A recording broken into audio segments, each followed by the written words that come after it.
निधीची तयारी आता सुरू करण्यात आली आहे। राजशिष्टाचार आणि सार्वजनिक बांधकाम विभाग, गृह विभाग यातले अधिकारी यांनी विधानभवन परिसरात आता पाहणी केल्याचं कळतंय। यावेळी बैठक व्यवस्था कशी करावी याचं नियोजन देखील करण्यात आलंय। मंत्रिमंडळ विस्तार 30 तारखेलाच होणार आहे आणि आमची यादी तयार आहे अशी ग्वाही आता महसूल मंत्री बाळासाहेब थोरात यांनी दिली आहे। शरद पवारांकडे सरकारचं रिमोट कंट्रोल आहे म्हणण्यात तथ्य नाही असा दावाही त्यांनी केलाय।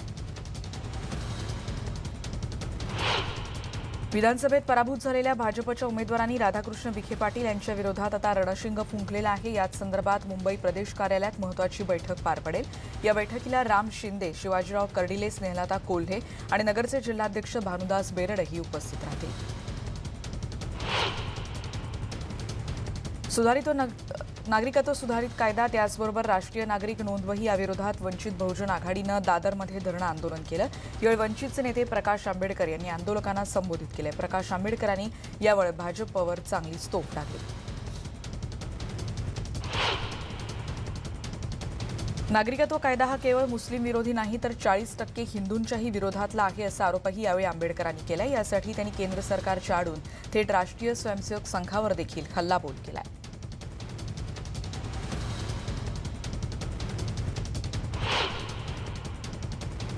बांधले जात असलेले डिटेन्शन कॅम्प तोडू असा इशारा प्रकाश आंबेडकरांनी दिलाय। सरकारनं आणलेली डिटेन्शन कॅम्पची पद्धत ती ब्रिटिशांनी आणलेली पद्धत असल्याचं देखील प्रकाश आंबेडकर यांनी यावेळी म्हटलंय।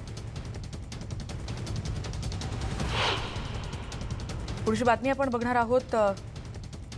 काल अशा पद्धतीने हे आंदोलन देखील पार पडलेलं आहे। भाजप नेते आशिष शेलार यांनी मनसे अध्यक्ष राज ठाकरेंची कृष्णकुंज या निवासस्थानी भेट घेतली। यावेळी दोघां नेत्यांमध्ये तब्बल 1 तास चर्चा झाल्याचं कळतंय।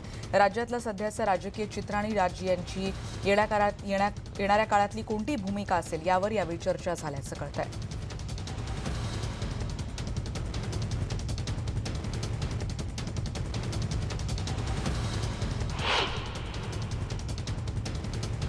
भाजपचे कार्याध्यक्ष जे.पी. नड्डा यांच्याशी माझी चर्चा झाली। आता यावर कुणावर कारवाई झाली तर मी किती समाधानी आहे ते कळेल असं भाजपचे ज्येष्ठ नेते एकनाथ खडसे यांनी म्हटलंय। काही दिवसांपूर्वीच राज्य भाजप नेत्यांविरोधात खडसेंनी केंद्रीय नेतृत्वाकडे तक्रार केली होती। दरम्यान मुंबईच्या नागरिकांसाठी 2 डिटेन्शन कॅम्प बांधले जात आहेत असा दावा प्रकाश आंबेडकरांनी केला होता। तुम्हाला डिटेन्शन कॅम्पमध्ये जायचं नसेल तर हे सरकार पाडा असं आवाहन देखील आंबेडकरांनी काल उपस्थितांना केलंय। महाराष्ट्रातल्या 16% जनतेकडे रहिवासी असल्याचे कोणतेही कागदपत्र नाहीत असा दावा देखील प्रकाश आंबेडकरांनी केलाय। अलीकडच्या पिढीकडे कोणतेही कागदपत्र नाहीत आणि एनआरसी या लोकांविरोधात असणार आहे असंही आंबेडकरांनी म्हटलंय। देशातील मुस्लिम बांधवांना दुय्यम नागरिकत्व देण्यासाठीच मोदी सरकारनं एनसीआर आणि सीएएचा घाट घातल्याचा गंभीर आरोप ज्येष्ठ अर्थतज्ज्ञ डॉक्टर भालचंद्र मुणगेकर यांनी केलाय। पुण्यात काल ते बोलत होते। भाजपकडून घटनाकार आंबेडकरांच्या एखाद्या जुन्या कोटचा वापर करणं म्हणजे निव्वळ विकृती असल्याची प्रतिक्रिया काल त्यांनी दिली। नाशिकची बातमी आहे। 1.5 लाख शेतकऱ्यांना कर्जमाफीचा फायदा झालेला आहे असा दावा छगन भुजबळ यांनी केला। नाशिक जिल्हा प्रशासकीय इमारतीच्या भूमिपूजन सोहळ्याप्रसंगी काल ते बोलत होते। शिवसेनेचे नेते संजय राऊत यावेळी उपस्थित होते आणि या कार्यक्रमाला संजय राऊत अध्यक्ष लाभल्याचा अधिक आनंद झाल्याची प्रतिक्रिया भुजबळांनी दिली। बातमी रत्नागिरीतली नगराध्यक्षपदाची निवडणूकही 29 डिसेंबरला होणार आहे। निवडणुकीत भाजप उमेदवार दीपक पटवर्धन यांच्या प्रचारासाठी रत्नागिरीत भाजपचे प्रदेशाध्यक्ष चंद्रकांत पाटील, प्रवीण दरेकर, प्रसाद लाड या नेत्यांनी फेरी काढली होती। निलेश राणे देखील यात सहभागी झाले होते। शिवसेनेमुळे ही निवडणूक रत्नागिरीकरांवर लादली गेली असा आरोप चंद्रकांत पाटील यांनी केला। भीमा कोरेगावमध्ये 1 जानेवारीला होणारा कार्यक्रम शांततेत पार पडावा यासाठी प्रशासनाची बैठक पार पडली। सणसवाडी इथे या बैठकीचं आयोजन करण्यात आलं होतं। हा कार्यक्रम व्यवस्थित पार पडावा यासाठी प्रशासनानं सर्व खबरदारी घेतल्याची माहितीही देण्यात आली। राष्ट्रवादी काँग्रेसचे आमदार प्रकाश गजबे यांनी मुख्यमंत्र्यांची भेट घेतली। भीमा कोरेगाव शर्यतीन हा शांततेत आणि भयमुक्त वातावरणात पार पडावा ही मागणी यावेळी करण्यात आली। 2017मध्ये भीमा कोरेगावच्या दंगलीत दोषी असणाऱ्या संभाजी भिडेंवर कारवाईची मागणी देखील यावेळी करण्यात आली। काही मुलं गतिमंद असतात अशा शब्दात अभिनेते शरद पोंक्षे यांनी राहुल गांधींवर निशाणा साधलाय। सावरकरांविरोधात केलेल्या वक्तव्यावरून राहुल गांधींवर शरद पोंक्षेंनी सडकून टीका केली आहे। पिंपरी चिंचवडमध्ये आम्ही सर्व सावरकर या कार्यक्रमाचं नुकतंच आयोजन करण्यात आलं होतं, त्यावेळी ते बोलत होते। खारघरमध्ये वास्तव्याला असलेल्या आणि पुणे येथे एमटी विभागात असलेल्या पोलीस उपमहानिरीक्षक पदावर असलेले निशिकांत मोरे यांच्यावर विनयभंग आणि पॉस्को अंतर्गत गुन्हा दाखल झालाय. 17 वर्षांच्या अल्पवयीन मुलीसोबत अश्लील वर्तन करून विनयभंग केल्याचा त्यांच्यावर आरोप आहे. पीडित मुलीच्या वडिलांनी पत्रकार परिषद घेत याबद्दल आवाज उठवल्यानंतर पोलिसांनी काल हा गुन्हा दाखल केला. मुंबई पोलिसांच्या गुन्हे शाखा 8च्या माध्यमातून छोटा राजनसोबत काम करणार आणि 25 वर्षांपासून फरार आरोपीला पकडण्यात यश आलंय. 25 वर्षांपूर्वी फरार आरोपी नालासोपारा इथे नाव बदलून राहत होता आणि याच माहितीच्या अनुषंगानं गुन्हा शाखेनं सापळा रचला. यासीर मोहम्मद खान या आरोपीला आता अटक करण्यात आली आहे. बातमी अंबरनाथची. रेल्वे स्टेशनवर महिला टीसीला मारहाण झाल्याचा एक प्रकार समोर आलाय. तिकीट विचारल्याच्या रागातून हा प्रकार घडलेला आहे. या प्रकरणी तिकीट तपासणीत नम्रता शेडगे यांनी तक्रार केली आणि रेल्वे पोलिसांनी आरोपी महिला मिनलवर आता गुन्हा दाखल करत तिला अटक केली आहे. बातमी आहे भिवंडीतली नदीनाका परिसरातल्या एका हिंदी शाळेमध्ये पालकांनी शिक्षकाला चोप दिलाय. प्रमोद नाईक या शिक्षकानं विद्यार्थिनीकडे चुंबनाची मागणी केली होती आणि तिचा विनयभंग केला होता आणि मुलीनं ही घटना पालकांना सांगितली आणि पालक आणि नागरिकांनी एकत्र येत या शिक्षकाला चांगलंच बडवून काढलंय. पोलिसांनी त्याला ताब्यात घेतलंय. मुंबईत गेल्या काही महिन्यांपूर्वी नो पार्किंगमध्ये 10,000 रुपयांचा दंड आकारला जात होता. हा दंड कमी करून दुचाकीसाठी जास्तीत जास्त 1,000 आणि चारचाकीसाठी 2,500 रुपयांवर हा दंड आणला जावा अशी मागणी होती. या बदलासाठी मुंबई महानगरपालिका प्रशासन सकारात्मक असल्याची माहिती कळते. शिवसेना विरुद्ध अमृता फडणवीस हा वाद दिवसेंदिवस आता त्याची टोकाला पोहोचत चालला. अमृता फडणवीस यांच्या टीकेनंतर शिवसेनेनं आक्रमक भूमिका घेतली आहे. पोलीस दलाची खाती ॲक्सिस बँकेतून वळवल्यानंतर आता ठाणे मनपानं एक मोठा निर्णय घेत ही खाती सरकारी बँकेमध्ये ताबडतोब वळवण्याचा निर्णय घेण्यात आला आहे. बोरिवलीतल्या संजय गांधी राष्ट्रीय उद्यानात सुलतान दाखल झालाय. सुलतान अर्थात C1 या वाघाला नागपुरातून मुंबईत काल आणण्यात आलाय. सुलतान वाघानं चंद्रपुरात दोघांचा बळी घेतला होता आणि त्याला पकडून नागपूरच्या गोरेवाडा रेस्क्यू सेंटरमध्ये जुलै 2018 मध्ये आणण्यात आलं होतं. आता मुंबईत सुलतान या वाघाचा व्याघ्र प्रजननासाठी उपयोग केला जाऊ शकतो. मुलुंडमधली बातमी आहे. गोरेगाव मुलुंड लिंक रोडवरच्या रुणवाल ग्रीन समोर सुरू असलेल्या गटाराच्या बांधकामाच्या ठिकाणी कामगारांना 8 फूट लांबीचा अजगर सापडला आहे. घटनेची माहिती सर्पमित्रांना देण्यात आली आणि अजगराला जीवदान देण्यात आलं. रस्त्याचं काम सुरू असताना एक दुकान अचानक कोसळले. अंबरनाथ पूर्वच्या शिवाजी चौक परिसरात. या घटनेत सुदैवानं कोणीही जखमी झालेलं नाही. खोदकाम सुरू असताना JCBचा धक्का दुकानाला लागला आणि हे दुकान कोसळलं असा आरोप नागरिकांनी केला आहे. सिंधुदुर्गमध्ये मुस्लिम संघटनांनी CA आणि NRC विरोधात जिल्हाधिकारी कार्यालयावर मूक मोर्चा काढला. सिंधुदुर्गात छत्रपती शिवाजी महाराजांच्या अश्वारूढ पुतळ्याला मुस्लिम संघटनांनी पुष्पहार घालून या मोर्चाला काल सुरुवात केली होती. नागरिकत्व सुधारणा कायद्याच्या समर्थनासाठी अमरावतीत मोर्चा काढण्यात आला. भाजप आणि हिंदुत्ववादी संघटनांनी शहरातल्या नेहरू मैदानातून या मोर्चाला सुरुवात केली. कायद्याच्या समर्थनार्थ यावेळी जोरदार घोषणाबाजी करण्यात आली. बातमी आहे वाशिममध्ये नागरिकत्व सुधारणा कायद्याच्या समर्थनासाठी मंगरुळपीर शहरात मोर्चा काढण्यात आला. हा कायदा कोणत्याही धर्माविरोधात नाही तर देशहिताचा आहे अशी जनजागृती यावेळी करण्यात आली. या मोर्चाचा समारोप संत बिरबलनाथ महाराजांच्या मंदिरात काल करण्यात आला. भुसावळमधली बातमी आहे. संविधान बचाव समितीच्या वतीनं खडका रोडवरच्या रजा टॉवर चौकापासून प्रांताधिकारी कार्यालयापर्यंत मूक मोर्चाचं आयोजन करण्यात आलं होतं. हजारोंच्या संख्येनं सर्व जाती धर्माचे समाज बांधव यावेळी हजर होते. शिर्डीतली बातमी. नागरिकत्व सुधारणा कायदा आणि NRCला पाठिंबा दर्शवत संगमनेरमध्ये जनजागृती रॅली काढण्यात आली. 300 फूट तिरंगा हाती घेत यावेळी नागरिकांनी संपूर्ण शहरातून ही रॅली काढली. भारत माता की जय, वंदे मातरम अशा घोषणा देत मोठ्या संख्येनं नागरिक या रॅलीत सहभागी झाले. बातमी नवी मुंबईतली. तिथे तयार होत असलेल्या आंतरराष्ट्रीय विमानतळामुळे बाधित होणाऱ्या प्रकल्पग्रस्तांनी सिडको विरोधात जोरदार आंदोलन सुरू केले. सिडको समोर गेल्या 3 दिवसांपासून प्रकल्पग्रस्त मुक्काम ठोकून आहेत. घरातल्या सगळ्या सदस्यांना घेऊन सिडको समोर हे ठिय्या आंदोलन केलं जात आहे. मनमाडची बातमी आहे. नांदगाव, येवला, चांदवड तालुक्यात अवकाळी पावसानं धुमाकूळ घातला. काही ठिकाणी जोरदार काही ठिकाणी मध्यम स्वरूपाचा पाऊस झाला. अवकाळी पावसामुळे मका, कापूस आणि कांद्याचं मोठं नुकसान झालं. अनेक ठिकाणी कांद्याच्या शेतात मोठ्या प्रमाणावर पाणी साचल्याचंही पाहायला मिळत आहे. शेतातल्या पिकांना मुबलक प्रमाणात पाणी मिळावं यासाठी शेतकरी पुत्रांना आता सेन्सरची निर्मिती केली आहे. चक्रधर बोरकुटे यांनी वायरलेस सेन्सरची निर्मिती केली आहे. रेडिओ फ्रिक्वेन्सीच्या माध्यमातून या सेन्सरवर नियंत्रण ठेवता येऊ शकतं.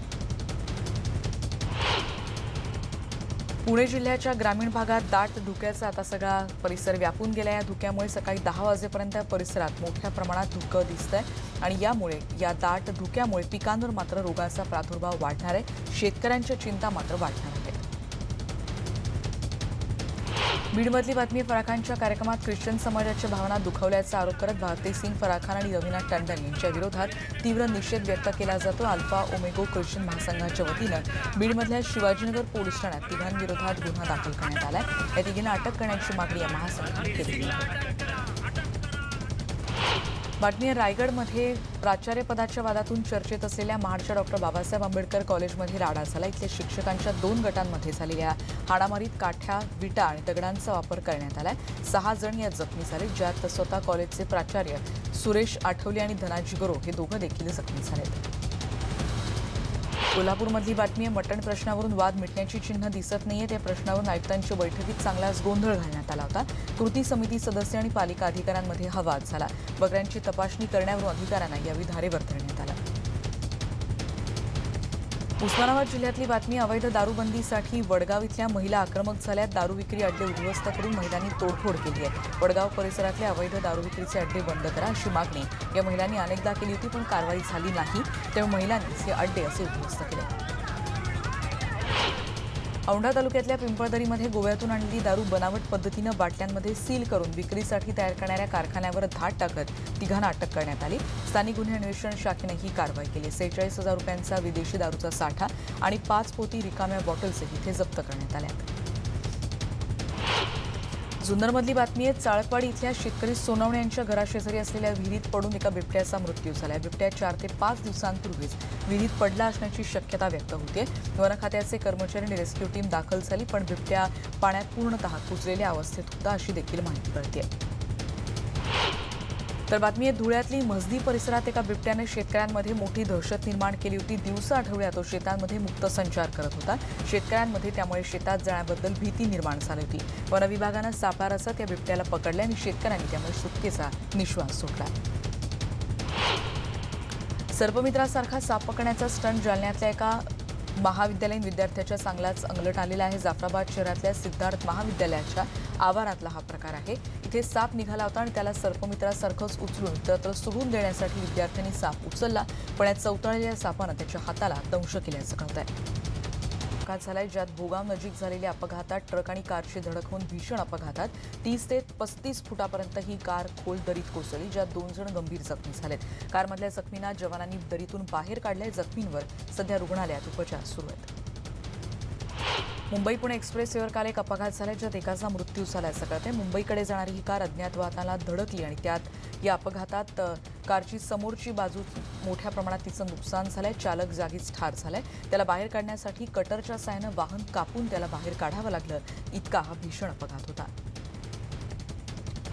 बातमी आहे. चिपळूणमधल्या कुंभारली घाटात माकडांना बिस्किट खाऊ घालण्यासाठी गेलेला तरुणाचा तोल जाऊन 200 फूट खोल दरीत कोसळून मृत्यू झाल्याची धक्कादायक घटना घडली आहे. जवळपास 1.5 तासांच्या अथक श्रमानंतर स्थानिक तरुणांना सुरेशचा मृतदेह शोधायला यश आलं आणि शिरगाव पोलिसांनी त्याचा मृतदेह कामथे इथल्या शासकीय रुग्णालयात पोस्टमॉर्टमसाठी पाठवल्याचं कळतंय. अहमदनगर पुणे महामार्गावर बस आणि ट्रकचा काल एक भीषण अपघात झालाय, ज्यात तिघांचा मृत्यू झाल्याचं कळतंय. जखमींना आनंद ऋषी हॉस्पिटलमध्ये उपचारांसाठी दाखल करण्यात आलंय. अकोल्यातली बातमी आहे. नॅशनल हायवे क्रमांक 6 रस्त्यावरून जाणाऱ्या पोलीस व्हॅनला विरुद्ध दिशेने येणाऱ्या दुचाकीनं धडक दिली आणि अपघातात दुचाकीवरचे 2 व्यक्ती गंभीर जखमी झाले. त्यांना उपचारासाठी जिल्हा सामान्य रुग्णालयात दाखल करण्यात आलंय. आता जी माहिती मिळते त्यानुसार उपचारादरम्यान एकाचा मृत्यू झाला आहे. खगोलप्रेमींना काल सूर्यग्रहण अनुभवायला मिळालं. सकाळी 8 ते 11 या वेळात देशात कंकणाकृती आणि राज्यात खंडग्रास सूर्यग्रहण पाहता आलं. राज्यात खंडग्रास स्वरूपात सूर्यग्रहण दिसलं. दक्षिण भारतात मंगळूर, कन्नूर, कोईम्बतूर, एरोड, तिरुचिरापल्ली, उटी या सगळ्या परिसरात हे सूर्यग्रहण संपूर्ण कंकणाकृती स्वरूपात काल पाहता आलं. हिंगोली जिल्ह्यात औंढा नागनाथ इथे 12 ज्योतिर्लिंगांपैकी 8वं ज्योतिर्लिंग असलेल्या नागनाथ मंदिर सकाळी 8 ते दुपारी 1 वाजेपर्यंत बंद ठेवण्यात आलं होतं. या दरम्यान नागनाथाची इथे उपासना करण्यात आली होती. सूर्यग्रहणादरम्यान पंढरपूरमध्ये देखील विठ्ठलाला जलाभिषेक घालण्यात आला होता. चंद्रभागेचं पाणी आणून इथे विठ्ठल रुक्मिणीला जलाभिषेक करण्यात आला. विठ्ठल रुक्मिणीचं दर्शन सुमारे 1.5 तास बंद ठेवण्यात आलं होतं. चंद्रपूरच्या एका बांबू डिझायनरनं देशभरात ख्याती मिळवली. राजधानी दिल्लीत झालेल्या मिस क्लायमेट स्पर्धेच्या सौंदर्यवतींचे मुकुट चंद्रपूरच्या मीनाक्षी वाळके यांनी साकारले. त्यांच्या कलाकृतीचं देशभरातून कौतुक केलं जात आहे. महाराष्ट्रात राहायचं असेल तर मराठी शिकायलाच हवं असा सल्ला राज्याचे राज्यपाल भगतसिंग कोश्यारी यांनी विद्यार्थ्यांना दिलाय. पुण्यश्लोक अहिल्यादेवी होळकर सोलापूर विद्यापीठात आंतरविद्यापीठ क्रीडा स्पर्धेच्या आयोजन कार्यक्रमात काल ते बोलत होते.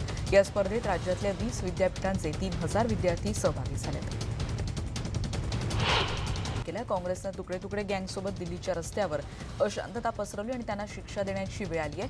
निवडणुकीत त्यांना धडा शिकवा असं देखील शाह यांनी नवी दिल्लीतल्या एका सभेत बोलताना म्हटलंय. पश्चिम बंगालच्या मुख्यमंत्री ममता बॅनर्जी यांनी नागरिकत्व सुधारणा कायदा विरोधात रॅली काढली होती. कोलकात्यातल्या रॅलीत हजारो नागरिक सहभागी झाले. विद्यार्थ्यांची संख्या देखील इथे मोठ्या प्रमाणात होती. तरुणांनी या कायद्याला विरोध कायम ठेवावा, मागे हटू नये असं आवाहन यावेळी ममता बॅनर्जींनी केलं. भाजप खासदार प्रज्ञा ठाकूर यांना नॅशनल स्टुडंट्स युनियन ऑफ इंडियाच्या कार्यकर्त्यांनी जोरदार विरोध केला. त्यांच्या विरोधात गो बॅक अशा घोषणा देण्यात आल्या. माखनला चतुर्वेदी युनिव्हर्सिटी अर्थात MCUच्या बाहेर 2 विद्यार्थिनींनी हे धरणं आंदोलन केलं. त्यांना भेटण्यासाठी काल खासदार प्रज्ञा ठाकूर त्या परिसरात आल्या होत्या.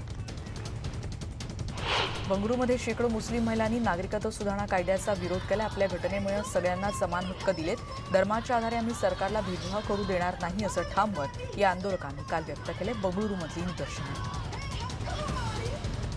लष्करप्रमुख बिपिन रावत यांनी नागरिकत्व कायद्याचा विरोध करणाऱ्यांना सुनावलंय. रस्त्यावर येऊन विरोध करणारे हे नेतृत्व करू शकत नाहीत, हे नेते नाहीत अशा शब्दात त्यांनी खडे बोल सुनावलेत. सरसंघचालक डॉक्टर मोहन भागवत यांच्या विधानावर राजस्थानचे उपमुख्यमंत्री सचिन पायलट यांनी नाराजी व्यक्त केली आहे. नागरिकत्व सुधारणा कायद्याविरोधात मोदी सरकारवर त्यांनी निशाणाही साधलाय. आम्ही हिंसाचाराला समर्थन करत नाही, पण विरोध करण्याच्या आमच्या अधिकाराला सरकारी बळाचा वापर दाबू शकत नाही असं देखील पायलट यांनी म्हटलंय. रशियाचे अध्यक्ष व्लादिमीर पुतीन यांनी नाईट आईस हॉकी लीगमध्ये सहभाग घेत हॉकीचा आनंद लुटला. पुतीन यांनी सर्वाधिक गोल करत आपल्या संघाला विजय मिळवला. इंडोनेशियामध्ये देखील काल सूर्यग्रहण दिसलं आणि इथे कंकणाकृती सूर्यग्रहण पाहता आलं. नागरिकांनी दुर्बिणीचा वापर करत सूर्यग्रहण पाहण्याचा आनंद घेतला. याआधी 2017मध्ये इंडोनेशियामधून सूर्यग्रहण दिसलं होतं. थायलंडमध्ये देखील सूर्यग्रहणाचा आनंद खगोलप्रेमींनी घेतला. शाळांमध्ये दुर्बिणींची सोय देखील उपलब्ध करण्यात आली होती. 400 शाळांमध्ये इथे साहित्याचं आयोजन सूर्यग्रहण पाहण्यासाठी विद्यार्थ्यांसाठी करण्यात आलं होतं. फिलिपिन्सला मोठ्या चक्रीवादळाचा फटका बसला. आतापर्यंत 20 जणांचा मृत्यू झाला असं कळतंय. खबरदारीचा उपाय म्हणून हजारो नागरिकांनी आपली घरं सोडून सुरक्षित स्थळी आसरा घेतला. शहरातल्या शाळांमध्ये स्थलांतरित नागरिकांसाठी राहण्याची सोय देखील करण्यात आली आहे. 54वा वाढदिवस आहे. मध्यरात्री आपला वाढदिवस त्यानं जोरदार साजरा केला. त्याला शुभेच्छा देण्यासाठी बॉलिवूडचे त्याचे सहकलाकार उपस्थित होते. कॅटरीना, त्याचबरोबर आदित्य रॉय कपूर, तब्बू, हुमा कुरेशी असे अनेक कलाकार त्याच्या बर्थडे पार्टीसाठी उपस्थित होते. त्याला शुभेच्छा देण्यासाठी त्याच्या चाहत्यांनी देखील सलमानच्या घराबाहेर हजेरी लावलेली आहे. सलमानला शुभेच्छा देण्यासाठी रात्री 12 वाजल्यापासूनच बांद्रातल्या त्याच्या घरासमोर अशी गर्दी होत असते. घराबाहेर उपस्थित असलेल्या चाहत्यांसाठी सलमाननं चाहत्यांसमोर वाढदिवसाचा एक केक कापला. आपल्याला भेटण्यासाठी आलेल्या चाहत्यांचा हिरमोड होऊ नये यासाठी सलमाननं आधी चाहत्यांसमोर केक कापला.